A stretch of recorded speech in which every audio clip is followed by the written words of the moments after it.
ಕರಾವಳಿಯ ಗಂಡುಕಲೆ ಆರಾಧನಾ ಕಲೆ ಯಕ್ಷಗಾನ. ಈ ಕಲೆಯನ್ನೇ ನಂಬಿ ಬದುಕುವ ನೂರಾರು ಕಲಾವಿದರಿದ್ದಾರೆ. ಆದರೆ ಮಳೆಗಾಲ ಬಂತೆಂದರೆ ಯಕ್ಷಗಾನ ಮೇಳಗಳ ತಿರುಗಾಟ ಇರೋದಿಲ್ಲ. ಅಲ್ಲೊಂದು ಇಲ್ಲೊಂದು ಅಪರೂಪದ ಪ್ರದರ್ಶನಗಳು ಬಿಟ್ಟರೆ ಕಲಾವಿದರು ನಿರುದ್ಯೋಗಿಗಳು ಎನ್ನಬಹುದು. ಹಾಗಾಗಿ ಮೇಳದ ಕಲಾವಿದರಿಗೆ ಮಳೆಗಾಲದಲ್ಲಿ ಜೀವನ ನಿರ್ವಹಣೆ ಹೇಗೆ ಎನ್ನುವ ಚಿಂತೆ ಮೂಡುವುದು ಸಹಜ. ಹೀಗಾಗಿ ಮಳೆಗಾಲದಲ್ಲಿ ಮನೆ ಮನೆಗೆ ಹೋಗಿ ಗೆಜ್ಜೆ ಸೇವೆಯ ಮೂಲಕ ಕಲಾವಿದರು ತಮ್ಮ ಬದುಕಿನ ನಿರ್ವಹಣೆ ಮಾಡಿಕೊಳ್ಳುತ್ತಿದ್ದಾರೆ. ಈ ಮೇಳಗಳನ್ನು ಚಿಕ್ಕ ಮೇಳ ಎಂದು ಕರೆಯುತ್ತಾರೆ. ಮನೆ ಮನೆ ಕರೆಸಿ ಗೆಜ್ಜೆ ಪೂಜೆ ಎಂದು ನಡೆಯುವ ಮೂಲಕ ಕರಾವಳಿಯ ಮನೆಗಳಲ್ಲಿ ಅರಿವು ಮೂಡಿಸುವ ಕಾರ್ಯವು ಈ ಮೂಲಕ ನಡೆಯುತ್ತಿದೆ.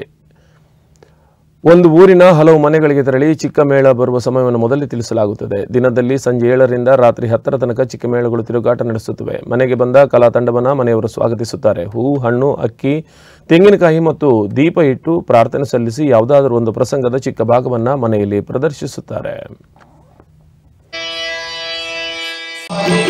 Wow.